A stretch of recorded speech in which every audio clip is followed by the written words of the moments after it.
वारकऱ्यांच्या वेशात महिलांच्या सोन्यावर डोळा, 18 जणांची टोळी पकडली। संत तुकाराम महाराजांच्या 375व्या सदेह वैकुंठ गमन सोहळ्यानिमित्त अकोणेर येथे पार पडलेल्या अखंड हरिनाम सप्त्यात भाविकांच्या गर्दीचा गैरफायदा घेत जालना जिल्ह्यातून आलेल्या एका टोळीने महिला भाविकांच्या दागिन्यांवर डल्ला मारण्याचा प्रयत्न केला। वारकऱ्याच्या वेशात आलेल्या या टोळीतील तब्बल 18 जणांना नागरिकांनी पकडून पोलिसांच्या ताब्यात दिले। 23 एप्रिल रोजी दुपारी 12 वाजता दर्शनासाठी मोठी गर्दी जमली होती।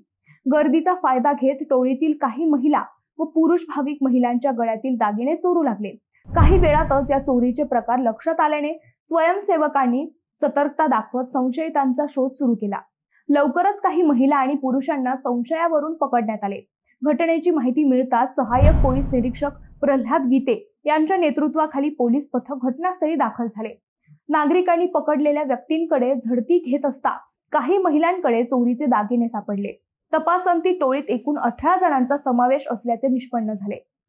चिरंजीव रमेश शिंदे, प्रभाकर गंगाधर पवार, अण्णा शिवाजी शिंदे, गयाबाई शंकर शिंदे, अंजली मंगेश शिंदे, शांताबाई सुनील जाधव, लक्ष्मी माधव पवार, रोहिणी किसन पवार, प्रियंका अमोल शिंदे, गयाबाई राजेश पवार, अनिता अर्जुन शिंदे, शीला शंकर गायकवाड, सुनीता अनिल शिंदे, सरिता विलास शिंदे, हिराबाई रमेश शिंदे, रुपाली प्रभाकर पवार, सपना कृष्णा शिंदे, संगीता अण्णा शिंदे या चोरट्यांविरुद्ध गुन्हा दाखल करण्यात आला आहे।